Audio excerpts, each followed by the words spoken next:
fort de l'information que si on a le choix entre changer et rester pareil, à 100% on reste pareil. Donc l'idée d'un pèlerinage, c'est de dire on va passer à la moulinette, c'est-à-dire qu'on va passer dans des machines qui fonctionnent malgré nous. C'est-à-dire qu'il y a des tas de motivations pour faire le pèlerinage de Saint-Jacques. Il y a l'exploit, c'est-à-dire que je vais faire 30 km par jour.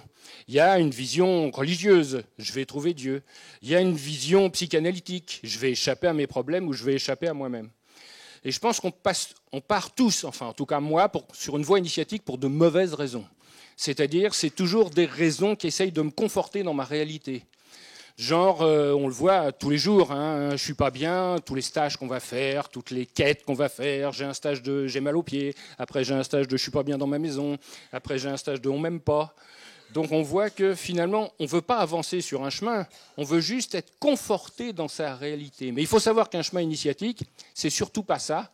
C'est quand on commence un chemin, c'est pas qu'est-ce qu'on va trouver, mais c'est qu'est-ce qu'on va perdre.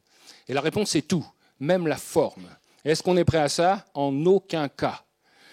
Par exemple, si je vous disais ici, allez, j'ai des trucs très importants à vous dire, mais pour ce faire, il faut qu'on parte en chemin ensemble, vous laissez vos affaires, vous n'avez pas le temps de passer un coup de fil, on part pour 10 ans. Vous voyez ce qui vous passe par la tête, là?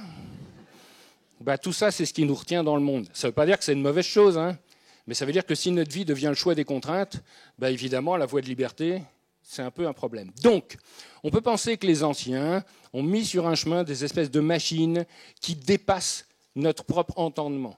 Alors, soit elles sont préexistantes à l'homme. Il ne faut pas oublier que le pèlerinage de Saint-Jacques de Compostelle, il est jalonné de pierres levées. C'est-à-dire que ce pèlerinage existait bien avant qu'il soit chrétien. À tel point, c'est qu'à Saint-Jacques lui-même, on a un petit village qui est englobé maintenant dans la ville, qui est néolithique et qui s'appelle Concho. Et il y a des pierres levées avec des coquilles Saint-Jacques gravées dessus. Donc c'est bien même avant l'histoire de Saint-Jacques, même avant l'histoire de la chrétienté. Donc on considère qu'il y a quelque chose de très particulier qui commence à la Grand Place de Bruxelles et qui va jusqu'à Saint-Jacques de Compostelle.